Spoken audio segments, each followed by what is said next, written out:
এই হচ্ছে কি শান্তি ভাই। সুপার নাজারা।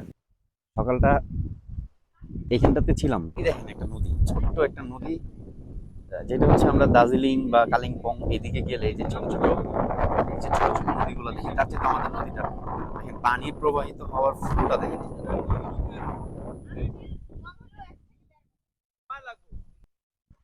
হ্যাঁ না বাবা, বাবা তুমি খুশি? দুইটা জাম্পিং দাও। হ্যাঁ ঠিক আছে। ওয়াইফ বসে আছে ওখানে। রায়ানা মার কাছে যাও।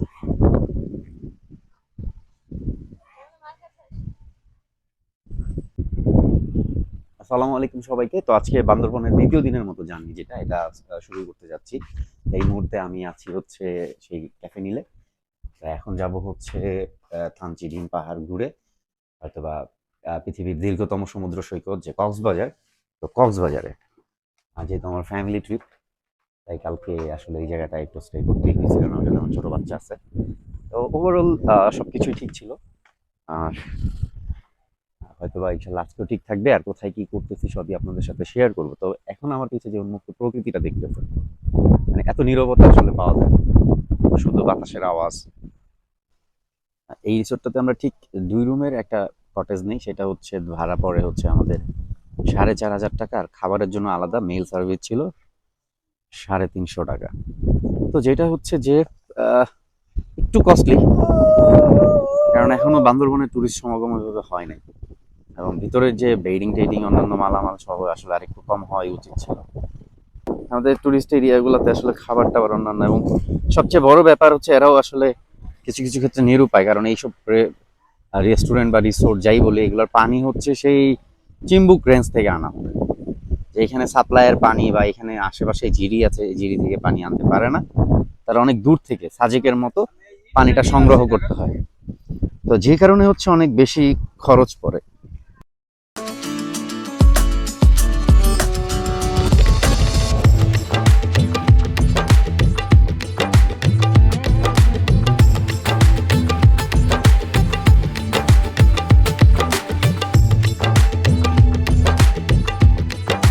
তক্ষকের ডাক শুনছি অনেকবার, মানে আসলে এত মানে এইভাবে ডাক শুনবো এটা ভাবি নাই। তো আমার এক ফ্রেন্ডের বাসা হচ্ছে খাগড়াছড়িতে, খাগড়াছড়ি ঠিক আগে রামগড়ে। তো ওইখানে আমি ঘরের ভিতরে দেখছি, কিন্তু ওইটা ডাক রাতে মনে হয় একবার আমি শুনছিলাম, তো তখন আমার লাইফে ফার্স্ট টাইম শুনছিলাম, ভয় পাইছিলাম। But এইবার সত্যি রাত ভর ডাক শুনছি, রাত ভর প্রায় একটু পর পর ডাকে। যেমন এই ঘরটার মধ্যে একটা ডাকতেছে, আবার আমাদের সেলিং এর উপর একটা ডাকতেছে, এই ঘরের সেলিং এর উপর ডাকতেছে। তো আমি আমি আমি তো জানি যে এটা কিসের ডাক। তো সবকিছু মিলাই সবই ঠিক ছিল। তো সেকেন্ড ডেস্টিনেশনে আপনাদেরকে স্বাগতম। এখন যাব হচ্ছে বলিপাড়া হয়ে থানচি, থানচির পর তমাতঙ্গি, তমাতঙ্গির পর ডিম পাহাড়, ডিম পাহাড়ের পর হচ্ছে কক্সবাজার। আমার বাচ্চা 5 বছর, তো আজকে হাইস্ট মোটরেবল রোড বাংলাদেশের যেটা ওইটা ও কাজ করবে। তো হচ্ছে যে ওর বাবা হাইস্ট, আপনারা জানেন হয়তো যে ওয়ার্ল্ড হাইস্ট মোটরেবল রোড যেটা হচ্ছে উমিংলা, সেটা তার ব্যক্তিগত বাইকে দেখে আসছে। এবং তার মেয়ে আজকে পৃথিবীর না হলেও বাংলাদেশের দীর্ঘতম যে পথ, যে উচ্চতম পথ, সেইটা আজকে আমার মেয়ে যেতে যাচ্ছে তার বাবার সাথে। তো ইনশাল্লাহ সবাই ফুল ভিডিওটা দেখবেন। আর এখনো পর্যন্ত যারা ট্রাভেল উইথ মাঝারকে সাবস্ক্রাইব করেনি, কাইন্ডলি সাবস্ক্রাইব করে দিবেন। আর চলতে চলতে তো কথা হচ্ছে।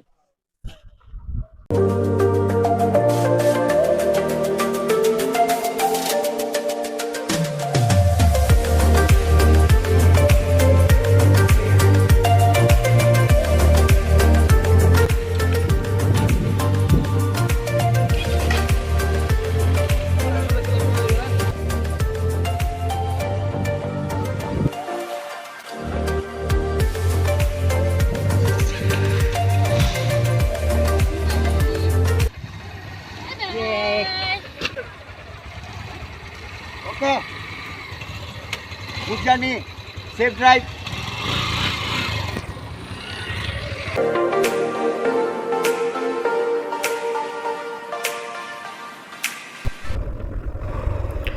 শুভ সকাল। এই যে হচ্ছে আমার টিম, হচ্ছে বাবু ভাই, পিছে আশিক ভাই। আশিক ভাই আপনি আগে চলে যান। তো আমরা ছিলাম রাত্রে এই ক্যাফে নিলে। তো আজকে আমাদের বান্দরবন ট্রিপের এই বান্দরবন ট্রিপের সেকেন্ড ডে শুরু করতে যাচ্ছি। ওর সামনেই উঁচাটা হচ্ছে নীলগিরি, এরপরে হচ্ছে পূর্বে বলিপাড়া ক্যাম্প, তারপরে হচ্ছে থানচি। তো সেই পর্যন্ত চলতে চলতে গল্প হচ্ছে। আশিক ভাই আপনি ফার্স্টে চলে যান, আর হচ্ছে সেকেন্ড ম্যান হিসেবে বাবু ভাই থাকবে, আর লাস্ট ম্যান আমি। আরও কিছু প্রয়োজন হলে দাঁড়ায় যাবেন। ভাই আগে যান।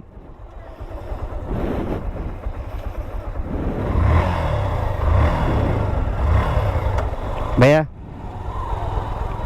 এই তোমরা বসছো?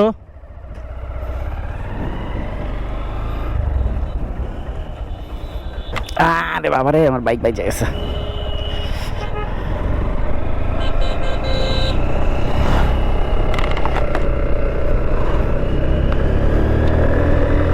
দিনের শুরুতেই প্রথম একটা খাড়া এটা।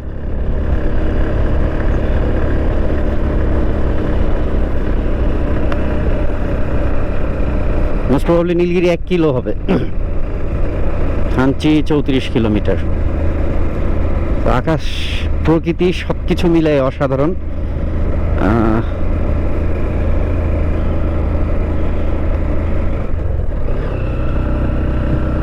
দিনের শুরুটা যদি এইরকম একটা সুন্দর জায়গা দিয়ে হয়, আসলেই কতটা ভালো লাগে। বাবা তুমি ধরো, একটু পিছে গিয়ে আমাকে ধরো।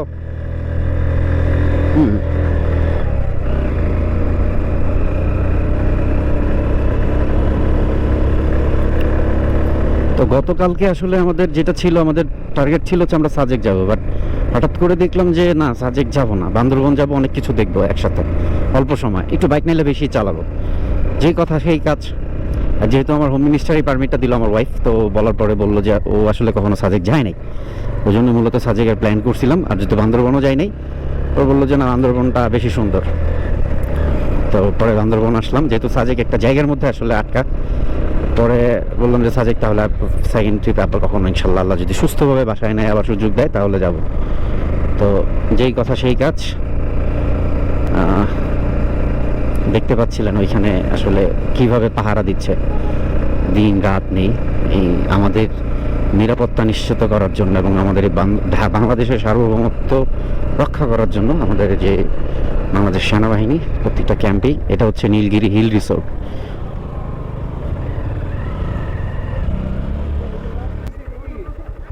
তুমি ছবি তুলবে?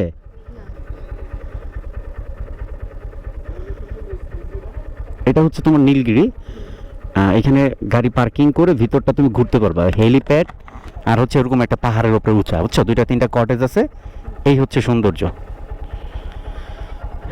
আর তোমার এই বাজারের কথা আশিক ভাই বলছিল, আচ্ছা, তো সুন্দর বাজার পাবা ইনশাল্লাহ। যদি চাও এখান থেকেও দেখতে পারো, পেঁপে টেপে।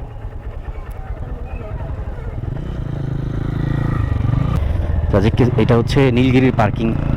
আর এখানে পার্কিংয়ে এই বাইকটা রেখে আপনি গাড়ি টাড়ি যাই হোক আপনি রেখে ওইখান থেকে টিকিট কেটে ভিতরে ঢুকতে পারবেন। তো এই শুরু হলো হচ্ছে পাহাড়ের খেলা। এবার রোডে আপহিল ডাউনহিল এইভাবেই চলবে, শুধু কর্নারিং করতে করতে চলে যাব। তো আমাদের আর সাজেক যাওয়া হলো না, চলে আসলাম বান্দরবন। তো বান্দরবন আসতে আসতে যেটা হয় আমার সাথে, এবার আমার যেহেতু ফ্যামিলি আসছে, সেহেতু আমার বাচ্চাটাও আসছে, অলমোস্ট 4 ইয়ার্স প্লাস। তো ওরে নিয়ে আসছি। এমনি জার্নি করতে পারে, এর আগেও প্রচুর বাইক জার্নি করছে, সবাই বলতে পারে যে টুক একটা বাচ্চাকে নিয়ে কীভাবে আসলাম। আমি কীভাবে এত নির্মম ডিসিশন নিলাম, না, আমি এইভাবে নির্মম ডিসিশন নেই আসলে। আমার বাচ্চা যে আজকে যে বাইক স্টার্ট দেওয়ার পর কতক্ষণে সে বাইকে উঠবে, এটার জন্য উদ্গ্রীব হয়েছে। এটা আসলে এই সুযোগে দেখাতে যাচ্ছি। আর ও যেহেতু আজকে বাংলাদেশের সর্বোচ্চ মোটরেবল রোড সেই ডিম পাহাড় ইনশাল্লাহ আজকে তার বাবার সাথে এক্সপ্লোর করবে।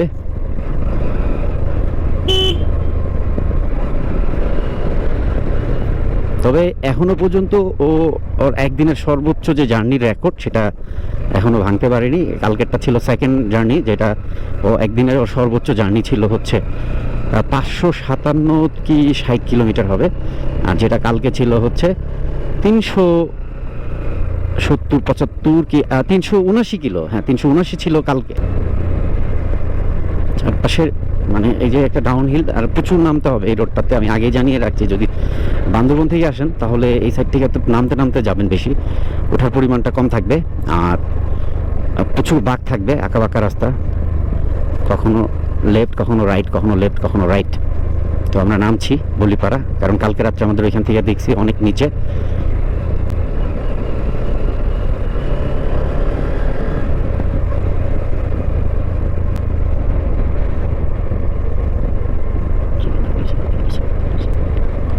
সুবহানাল্লাহ সুবহানাল্লাহ, ওই যে উঠে যাচ্ছে। প্রত্যেকটা উঠানামার মধ্যে যখন স্পিড ব্রেকার দেয় তখন হচ্ছে সবচেয়ে বড় বিপর্যয়টা ঘটে।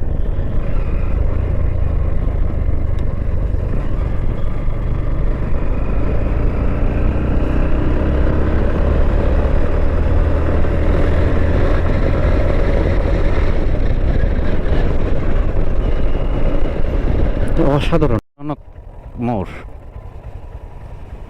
আর ওইখানে লেখা ছিল যে চুলের মতো চিকন চিকন বাঘ ছিল। যাই হোক, বলিপাড়া 8 কিলোমিটার, থানচি হচ্ছে তাহলে কত, 24 না 34, 24 হবে। বলিপাড়া থেকে থানচি বেশি দূরে না, না 14 কিলো হবে। যাই হোক, যাই, তারপর একটা পরে দেখা যাবে। আর মাথায় চিন্তা করার সময় নেই। যেমন সৌন্দর্য তেমন ভয়ানক। তো এটা হচ্ছে ভয়ানক সৌন্দর্যের জায়গা আসলে। এই রোডে যদি রাইড করেন আপনি দেখেন কত নিচে পাড়া।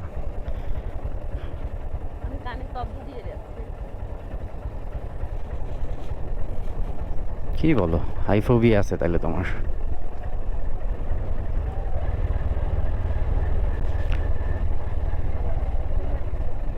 আর এই জায়গায় ডাউন হিল বেশি, ক্লাস ধরবেন না কেউ। সুবহানাল্লাহ সুবহানাল্লাহ, বলছিলাম না যে ভয়ানক সুন্দর। আসলে এটা হচ্ছে ভয়ানক সুন্দর। আল্লাহ তাআলা যে সৃষ্টি করছে, যে বিভিন্নভাবে সুন্দর গুলারে ফুটায় তুলছে।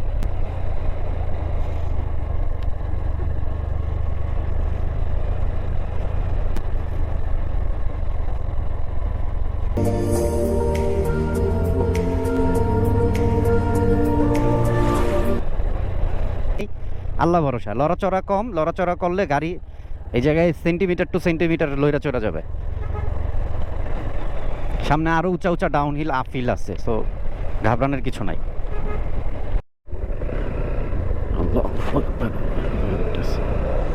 এটা পার হয়ে যাওয়া যেত, কিন্তু ওই জায়গায় একটা স্পিড ব্রেকার আছে, যে আমি স্পিডে উঠে যাবো এটা সম্ভব না। তো আবার গতিটা স্লো করতে হবে, স্লো করে তারপরে গাড়ি কাঁপতে কাঁপতে ঘ্যাঁ ঘ্যাঁ করতে করতে আসলে উঠবে।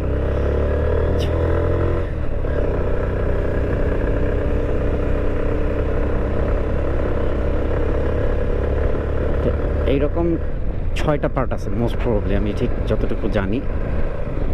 আরে বাবারে, পাহাড়ে আমের খেলা চলতেছে।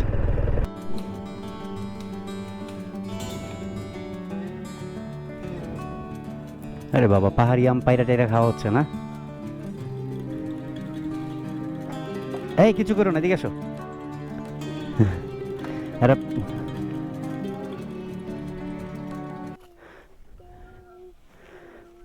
আচ্ছা, থাক থাক। মিষ্টি না না, আমি তো আপনার কথা মানে শুনলে আমি আকাশ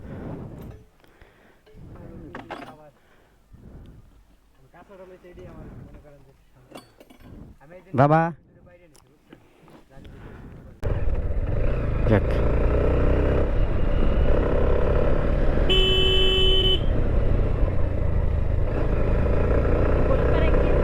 হুম, আর 2 কিলো আছে, সমস্যা নেই।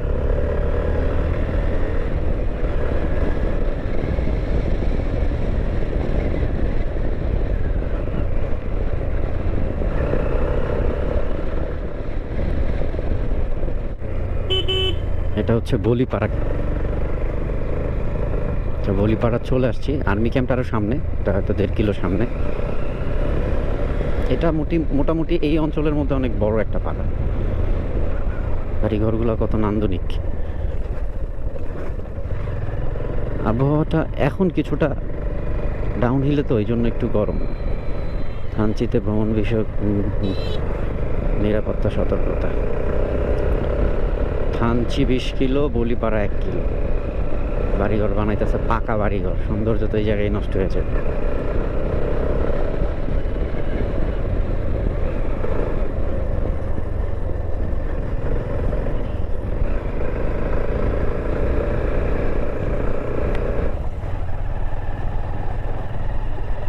সামনে যে বলিপাড়া ক্যাম্প আছে, ওটা হচ্ছে অ্যাকচুয়ালি বর্ডার গার্ড, মানে বিজিবির যে ক্যাম্প, ওইখানে এন্ট্রি করতে হয়। তো বান্দরবন থেকে এখানে আসার সময় ফার্স্ট আপনার ভোটার আইডি কার্ড এই জায়গায় দিতে হয়। এই রোডটাতেই শুরু হয় আর কি দেওয়া। বলিপাড়া, থানচি, বান্দরবন। থানচি হচ্ছে ডানে, বামে হচ্ছে বর্ডার গার্ড ব্যাটালিয়ন।